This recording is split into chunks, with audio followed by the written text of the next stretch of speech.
할렐루야. 아멘. 할렐루야. 할렐루야. 네. 우리 좀 힘을 냈으면 좋겠습니다. 날씨도 추워지고 또 몸도 추워지고, 그죠? 분명 절기는 대림절이고 첫 주고 기쁨이 가득한 주일인데 왠지 마음까지 이렇게 움츠려 들어 있는 것 같아서 오히려 이럴 때일수록 더 마음 활짝 펴고 주님 앞에 온전히 예배 가운데 나아갔으면 정말 좋겠습니다. 할렐루야. 아멘. 네. 제가 이제 지난주에 이렇게 초등부 설교를 하는데 막 아이들이 막 이렇게 대답을 하는 게 너무 이뻐가지고 할렐루야 하면 아멘 하세요 하니까 막 나중에는 신이 나서 막 아멘 소리를 지르더라고요. 저도 막 어찌나 힘이 나는지 우리 성도님들도 정말 어린아이 같은 마음으로 이 시간 마음은 활짝 열고 예배 가운데 큰 은혜 함께 누리시기를 간절히 소망합니다. 아멘. 감사합니다. 오늘부터 이제 대림절이 시작이 되었습니다.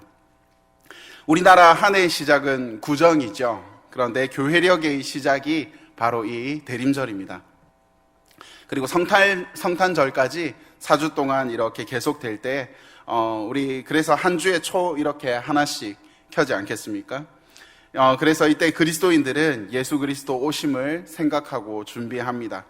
대림절에는 다음과 같은 점에 집중을 해야 됩니다.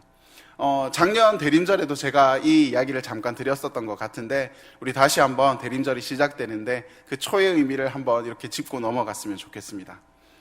대림절 첫째 주일날 켜는 지금 이 첫 번째 초는 기다림 그리고 소망의 촛불입니다. 그러니까 예수님 오심을 대망하고 또 하나님 나라 소망을 바라는 첫 번째 촛불인 것이죠. 그래서 이 세상에 지치고 또 공고한 자들 또 어둠에 있는 자들이 빛이 소망이 되도록 노력하는 것입니다. 그래서 이 첫 번째 켜가 켜질 때에 우리 그리스도인들은 삶을 통해서 정말 그분께서 이루실 그 하나님의 나라를 우리 그려보아야 합니다. 두 번째 촛불은 회개의 촛불입니다. 그러니까 하나님 나라가 이루어질 수 없도록 방해했던 그 모든 나의 죄된 모습들을 회개하는 회개의 촛불이고요. 그리고 세 번째 촛불은 사랑, 나눔의 촛불입니다. 그러니까 우리 주위 이웃들에게 예수 그리스도의 사랑을 이웃들에게 함께 나누는 기쁨의 촛불인 것이고, 그리고 마지막 네 번째 촛불은 만남과 화해의 촛불입니다. 그러니까 사람으로 오신 우리 아기 예수님의 그 만남 그리고 화해를 의미하는 촛불이 네 번째 촛불인 것이죠. 이렇게 서둘러 이렇게 설명을 드렸지만 어쨌든 이 첫 번째 촛불, 그러니까 기다림, 소망의 초의 기간이 이번 주간인 것입니다.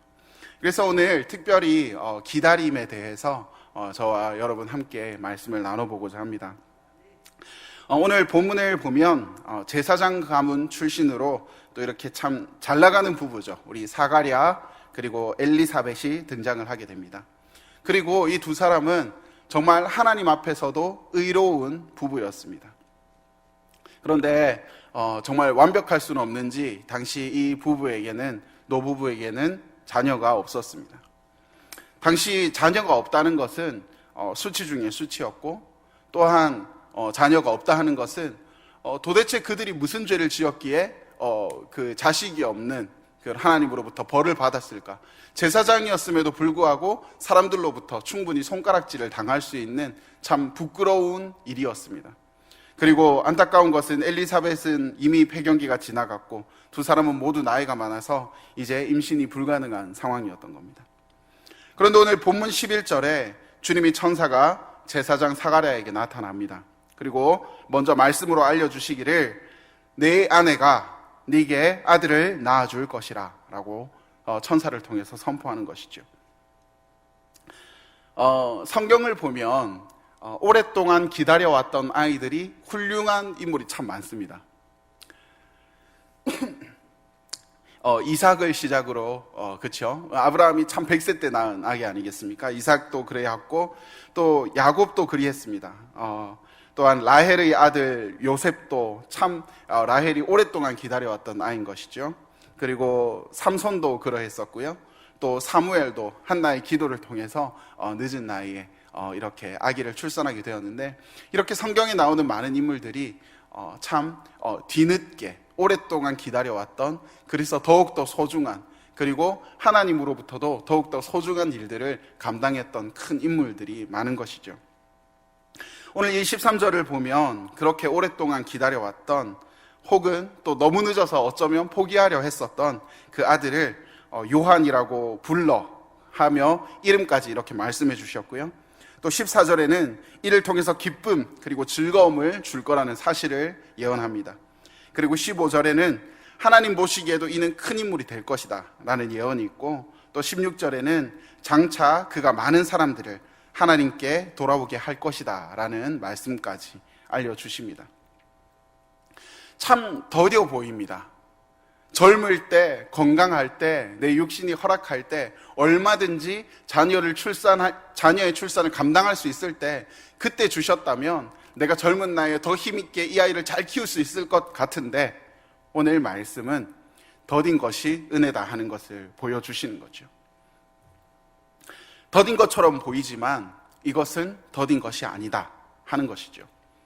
더딘 것이 나에게 더 유익이 될 수도 있는 것이고, 또 더딘 것이 하나님의 뜻과 계획일 수 있다는 것입니다. 그저 빠르고 내가 원하는 때에 착착 이루어지는 것이 그저 은혜가 아니라는 은혜라는 생각을 버려야 하는 것입니다. 어쩌면 당장 혹은 지금이라는 이 성급함이 우리로 하여금 이성을 잃도록 만들고 또 감정을 격화시키기도 합니다. 사실 성도님들은 참 말씀을 잘 믿습니다. 우리 예수님을 잘 믿습니다. 그런데 그렇게 약속도 받고 응답도 받음에도 문제는 그 약속과 응답이 내가 생각했던 그 시간에 오지 않는다 하는 그 기다림의 인내의 시간을 잘 견디지 못해서 실패하고 넘어질 때가 많이 있더라는 것이죠. 기다리는 동안 문제가 생겨서 우리 믿음이 변질되거나 믿음이 흔들리기도 합니다. 그리고 시험에 들고 방황하기도 합니다. 더 빠른 응답이 없기 때문입니다. 내 눈앞에 길이 다 펼쳐져 있길 바라고, 정말 내 생각대로 일들이 착착착 진행되기를 바라고 원하지만, 그럼에도 어쩌면 불확신 속에서 하나님을 바라고 기다리는 것들이 참 어렵습니다. 그것이 인생의 나약함입니다. 그리고 저 역시 그랬었습니다. 사실 지금도 그러한 부분들을 이렇게 재단해 나가는 것이 참 어쩌면 힘이 들고 견디기 힘들 때도 있습니다. 빨리 내 눈앞에 뭔가 다 환하게 보여버렸으면 좋겠는데 그렇지 않을 때 참 답답함을 느낀다는 것입니다. 여러분, 피할 수 없으면 즐겨라 하는 말이 있지 않습니까? 그런데 제가 그렇게 살았습니다. 피할 수 없으면 즐기라고? 그러면 피할 수 있으면 피하면 되겠네? 하는 게 제 인생의 방법이었습니다. 어쩌면 편한 길로 가려고 했었고, 그리고 그것이 비단 저뿐만이 아니라 많은 이들이 그렇게 갔었더라는 것이죠. 그런데 요즘 드는 확신 가운데 하나는 더 이상 지고 싶지 않다는 겁니다. 제가 피하고 피해봤더니 이것이 진짜 빠른 길이 아니더라는 것이죠. 이 문제를 피해서 다른 길로 가면 그곳에 또 똑같은 문제가 있었고, 그걸 피하려고 다른 길로 가봤더니 또 똑같은 문제. 그래서 돌아봤더니 결국 저는 하나도 나아간 것 없이 여기로 갈까 저기로 갈까 피할 방법만 생각하다가 아무것도 하지 못하는 제 모습을 발견을 하더라는 것입니다. 구약 파노라마 성경 공부를 이렇게 지금 줌으로 계속해 나가고 있는데 이제 율법서가 거의 마무리 단계에 이르렀습니다. 그런데 저도 이렇게 같이 함께 성경 공부를 해 나가면서 가슴에 박힌 것이 있습니다. 야곱과 요셉을 봤습니다. 야곱도 요셉도 각자의 훈련을 참 많이 받은 성경의 인물들이었습니다. 그런데 야곱과 요셉의 인생의 마지막에 이르러서 그 했던 삶의 고백이 참 차이가 많이 나더라는 겁니다. 야곱이 창세기 47장 9절을 통해서 말씀하기를, 야곱이 바로에게 아뢰되 내 나그네 길의 세월이 130년이니이다. 내 나이가 얼마 못 되니 우리 조상의 나그네 길의 연주에 미치지 못하나 험악한 세월을 보내었나이다 하고. 아멘. 이것이 야곱의 고백이었고요. 또 요셉의 고백을 한번 보시겠습니다. 창세기 45장 7절에서 8절 말씀입니다. 하나님이 큰 구원으로 당신들의 생명을 보존하고 당신들의 후손을 세상에 두시려고 나를 당신들보다 먼저 보내셨나니 그런즉 나를 이리로 보낸 이는 당신들이 아니요 하나님이시라. 하나님이 나를 바로에게 아버지로 삼으시고 그 온 집의 주로 삼으시며 애굽 온 땅의 통치자로 삼으셨나이다. 아멘. 야곱은 참 그 시험을 열심히 치렀습니다. 그런데 최근 목사님께서 하셨던 말씀 중에 그 깔딱고개라는 것 있지 않습니까? 정말 이거를 탁 넘어가면 이 시험을 이기는 건데 야곱은 항상 그 고비에서 피해 가더라고요. 밤새도록 하나님의 천사와 씨름을 하고 이스라엘 하나님을 이긴 자라는 이야기를 듣고 그리고 그토록 극적으로 형 에서와 화해를 했는데 그러면 이제 그가 베델로 가서 예배를 탁 드리면 완성이 되는 건데 베델로 가지 않고 숫곳에 칩니다. 숫곳에 진을 칩니다. 형에게는 이 양과 소가 너무 심하게 몰면 애가 쓰러져서 죽을 수 있으니까 조금 쉬다 갈게요 해놓고는 거기다 외양간을 짓고 있다는 것이죠. 정말 하나님께 가서 감사의 기도를 드려야 할 그 자리에 가지 못하고 마지막에 그래도 내가 형이 아직 불편하니까 그래도 아직까지 형하고 있으면 뭔가 내가 불안하니까 내가 조금 피하고 피했더니 그 인생이 결국은 온전히 하나님 계획하심 은혜 안에 살았음에도 불구하고 그것이 하나님의 은혜인지 모르고 살았던 것이 인생 야곱의 고백이었습니다. 그래서 내가 130년을 살았는데 내가 내 선조들의 인생에 미치지 못하게 살았지만 인생이 내가 너무 험난했다. 그것이 야곱 인생의 고백이었습니다. 그런데 오늘 요셉은 어떻습니까? 사실 요셉은 그 아버지 야곱보다 훨씬 더 어쩌면 험난한 인생을 살았을 것입니다. 그 어린 나이에 형들로부터 죽임을 당할 뻔했고요. 그리고 억울하게 종으로 이렇게 살았는데 그곳에서 겨우 살만했더니 또 누명을 쓰고 감옥살이를 하게 됩니다. 그것이 요셉의 인생이었습니다. 그런데 성경은 이 요셉의 인생을 무엇이라 표현하는가 하니 그 모든 과정 가운데 형통하였더라. 요셉이 형통하였더라. 형통하였더라는 말이 계속해서 반복이 됩니다. 여러분, 형통은 그 사전적인 뜻이 이것입니다. 모든 일이 뜻과 같이 잘 되어감. 뜻과 같이 잘 되어갔다고 하는 겁니다. 내가 종이 되었던 것도 내가 감옥에 갔던 것도 그 속에서 형통하였더라. 그런데 이 말이 참 맞는 것이요, 하나님의 뜻대로 잘 이루어져 갔다는 것입니다. 요셉은요 정말 형들로부터 죽을 뻔한 그 억울한 과정 가운데서 종으로 들어갔을 때도 혹은 그 누명을 쓰고 감옥에 들어가는 그곳에서도 하나님의 그 시험을 그 힘든 깔딱고개를 잘 넘어갔다는 것입니다. 그래서 이 시험을 완료를 하고 2학년 클래스로 이 2학년 클래스를 완료하고 3학년 클래스로 그는 그 시험을 한 단계 한 단계 넘어갈 때마다 하나님이 바라시고 원하시는 그 모습대로 갖추어져 갔다는 것입니다.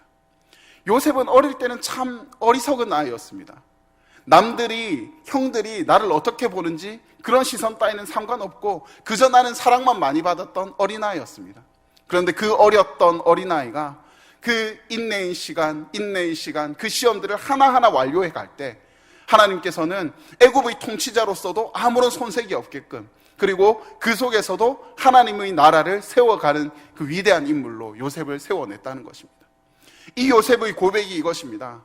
하나님께서 이 모든 것이 하나님의 뜻이었습니다 하는 것이죠. 야곱과 요셉의 그 마지막 그 고백을 들으면서 참 내 마지막의 내 삶의 고백은 무엇일까 고민하게 됐습니다.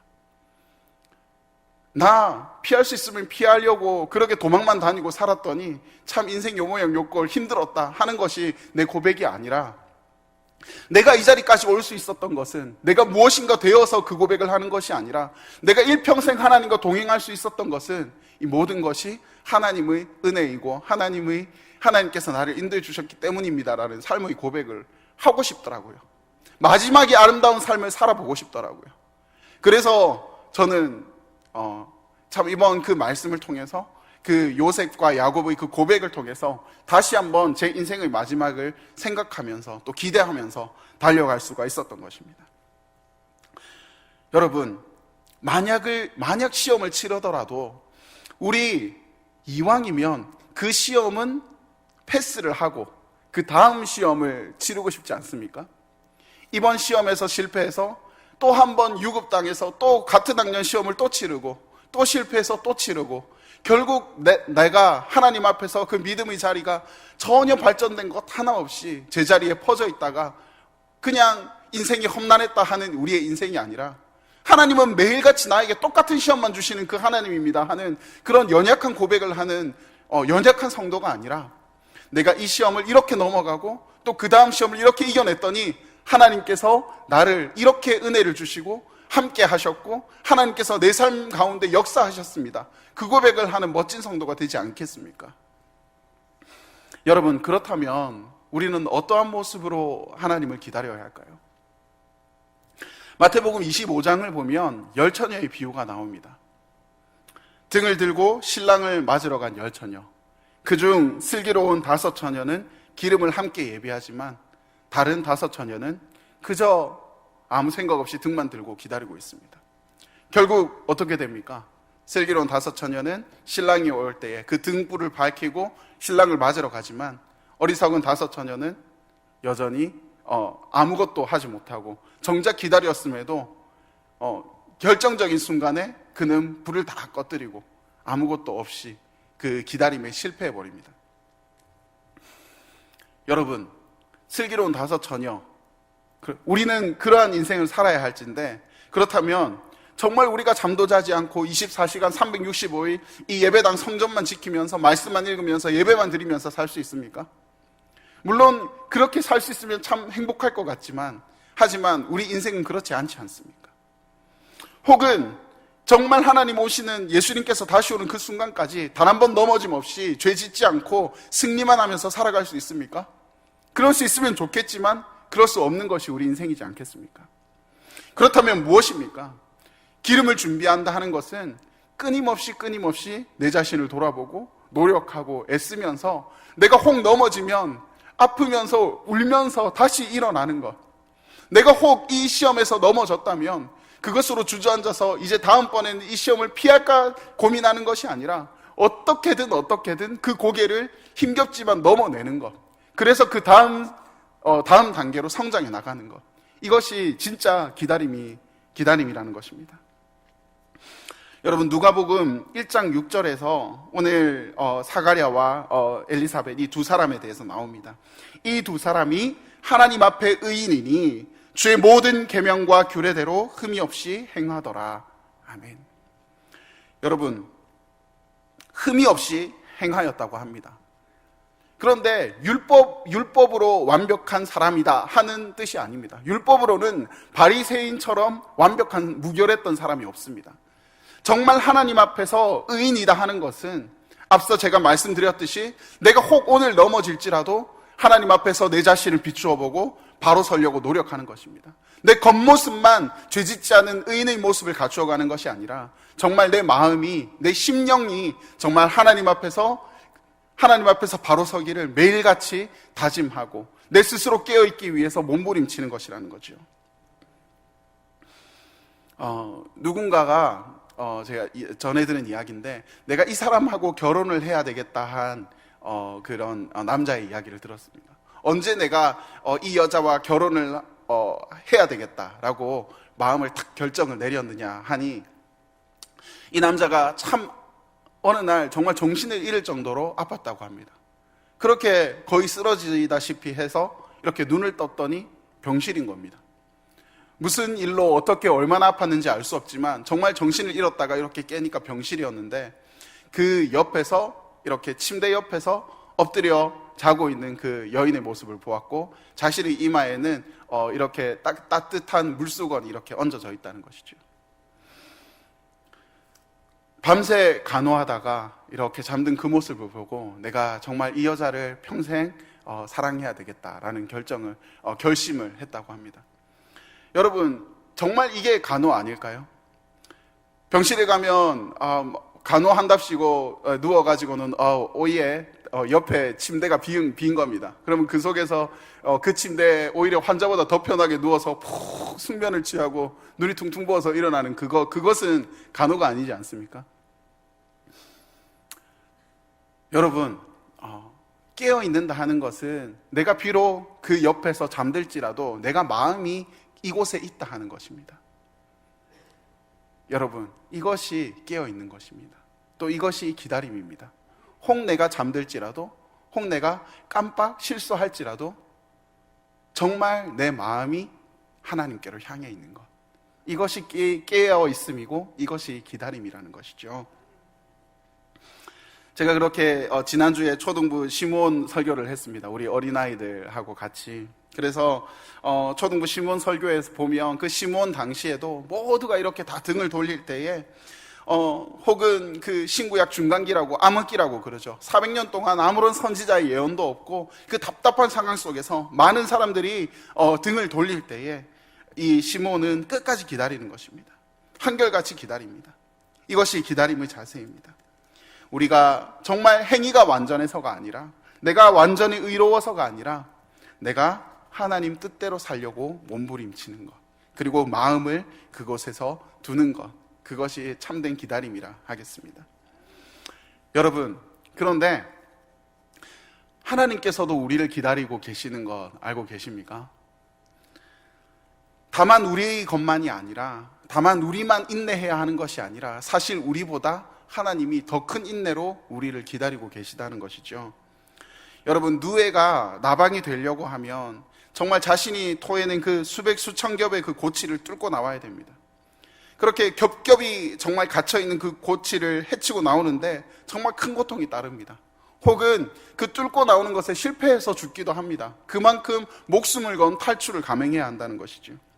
그런데 그걸 안쓰럽다고 누군가 이렇게 고치를 까주거나 도와주면 결국 날개에 힘을 못 키운 나방은 비실거리다가 곧 죽게 됩니다. 사람도 마찬가지입니다. 고통 가운데 있는 그 인내의 시간 가운데 그저 손을 내밀고 그저 도와주면 좀 더 쉽게 벗어날 수 있을 것 같은데 결국 그는 아무것도 하지 못하는 무능력한 사람이 되어버린다는 겁니다. 여러분, 그 오은영 박사님 알고 계시죠? 최근에도 이렇게 포항에 오셨다고 이렇게 주보 광고가 나오기도 했었는데, 누군가, 그러니까 상담가죠? 그에게 이렇게 오은영 박사님이 물어봅니다. 여러분, 상담의 목적이 뭐라고 생각하십니까? 라고 물어보더라고요. 근데 그 사람이 말하기를, 그는 비전문가이지만 열심히 상담을 했던 사람이었습니다. 그가 말하기를 고민을 하더니, 먼저는 사람들이 마음을 공감해주고 읽어주고 또 많이 들어주고, 그리고 들어준 다음에 그 사람이 뭔가 길을 헤쳐나갈 수 있는 그 길을 제시하는 게 아닐까요? 라고 이야기했습니다. 여러분, 정답 같지 않습니까? 저도 그래, 그런 상담이면 참 멋진 상담이다 라고 생각을 했습니다. 그런데 오은영 박사가 딱 한마디로 정리를 하더라고요.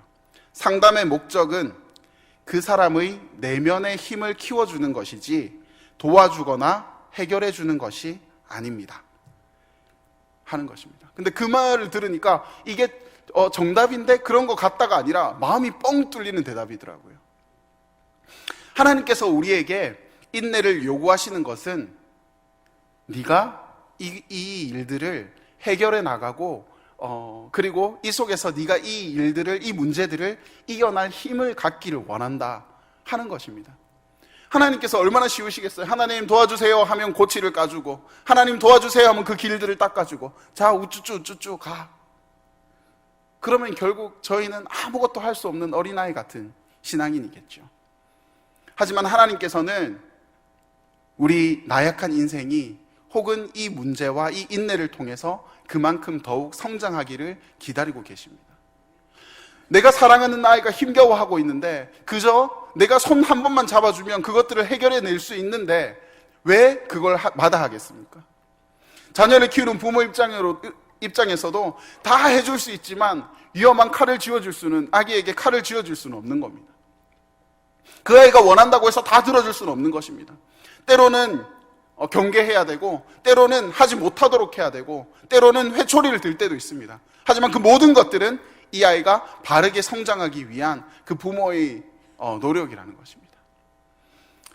저도 가끔 아이에게 회초리를 듭니다. 근데 가끔 들지만 한 번 들면 무섭게 듭니다. 그리고 나서 바보같이 웁니다. 아이고. 그것이 아버지의 마음이라는 것이죠. 하나님께서 인내하고 계십니다. 여러분들 그 문제를 이겨나가길 기다리고 계십니다. 기대하고 계십니다.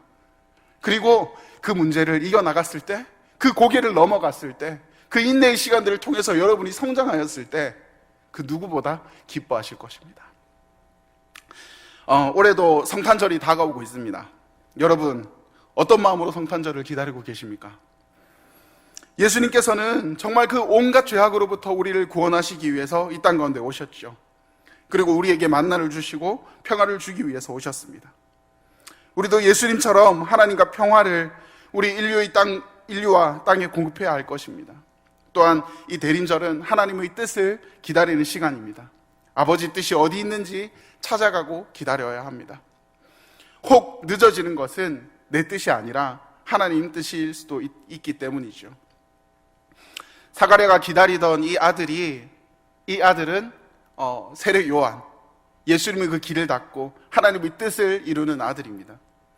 오늘 본문 오늘 1장 17절에 보면 요한이 부모의 마음을 자녀에게로 돌아오게 하는 일을 할 것이다 라고 합니다. 당시 이 헤롯 왕, 그러니까 진정한 의미 왕이 아니라 로마 황제에게 아부에서 그 허락을 받고 이스라엘 지역을 다스리던 파견된 총독의 개념이었습니다. 그런데 이가 유대인의 왕이 태어난다는 말에 정말 2살 미만인 아이들 2만 명을 죽인 희대의 살인자였습니다. 이러한 폭군의 치리 가운데서 정말 전국은 또 종교적으로 완전히 부패할 만큼 부패되었고 무너져 있는 이 상황 가운데서 삶에 지쳐서 희망을 잃어버리고 자녀도 아내도 돌아보지 않는 그러한 무너진 이 아비들의 마음, 이 속에서 세례 요한이 와서 아버지들을 자녀에게 돌아오게 하겠다라는 예언입니다. 이들을 깨우겠다 하시는 거죠.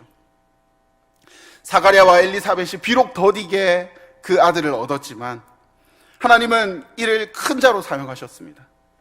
많은 사람을 하나님께로 돌아오게 하는 정말 큰 자입니다. 주님께로부터 많은 일을 전도하는 사람입니다.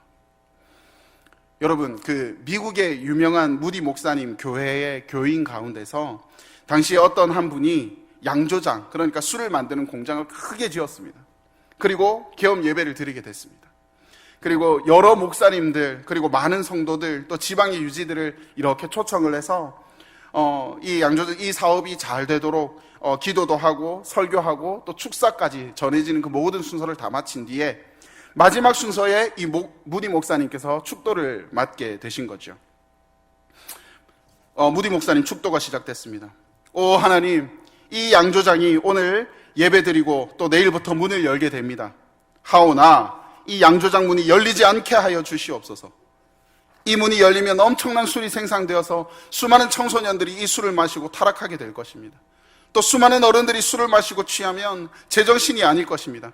오 하나님, 제발 오늘 밤 이 양조장 주인의 마음을 감동시켜 주셔서 이 양조장 문이 내일 아침 열리지 않게 하여 주시옵소서. 아멘 하고 축도를 마쳤습니다. 무디 목사님이 이렇게 축도를 해버리니까 이제 이 예배 이후에 그 모든 축하 파티도 엉망이 되어버렸습니다. 사람들이 다 당황해가지고 그냥 어색하게 인사를 하고 다 흩어져 버렸죠. 분위기는 엉망이 되고 또 이 양조장 주인은 밤새 고민하느라 한숨도 못 잤습니다. 그래서 그 양조장 주인이 새벽에 기도를 합니다. 하나님 뜻이 무엇인지 알기 위해서 기도를 했습니다. 그때 정말 하나님 은혜 가운데서 감동이 생겼었고 이 양조장 문을 진짜 열지 않기로 결정을 합니다. 그리고 하나님 앞에 서원합니다. 이 건물을 무디 목사님 사역에 바치겠습니다. 이곳이 세계를 변화시키는 하나님 도구인 무디 신학교로 변화됩니다. 하나님 뜻은 인간의 생각과 너무 다릅니다. 기다리되 하나님의 뜻을 기다려야 됩니다. 사람은 이 양조장을 통해서 많은 돈을 벌고자 했겠지만 하나님께서는 이 술을 만드는 공장을 정말 하나님의 역사를 만드는 그 신학교로 변화시켜서 수많은 젊은이들에게 신학교육을 통한 주의 종이 되도록 만들어 주셨습니다. 이 미국 시카고에는 아직 무디 학교가 여전히 운영되고 있습니다. 그리고 이를 통해서 수많은 선교사님들, 수많은 목사님들이 지금도 배출되고 있습니다. 세계 복음화 사역의 중심이 되고 있다는 것이죠. 그렇습니다. 저 여러분, 하나님의 뜻을 기다려야 됩니다. 이 기다림의 시간이 쉽지 않을 수 있습니다. 하지만 기다리시되, 인내하고 기다리시되, 그저 우리가 이것들 가운데 퍼져버리고 무너지는 것이 아니라 기필코 기다려서 정말 하나님이 원하시는 그 의의 모습들을 갖추어 가시기를 바랍니다. 기다림은 신앙입니다. 기다림은 성숙입니다. 또 기다림은 우리의 인격입니다. 우리가 기다려야 하나님께서 그 뜻을 우리를 통해서 나타내실 겁니다. 그저 시간을 허비하는 것이 아니라 여러분의 그 모든 삶 가운데서 최선을 다하며 또 항상 깨어 있어서 하나님의 그 작은 말씀에 귀 기울일 수 있는 저희 되기를, 그렇게 성숙한 신앙인이 되기를, 그렇게 자라가는 신앙인이 되기를 간절히 축원하고 기도하겠습니다. 기도하시겠습니다.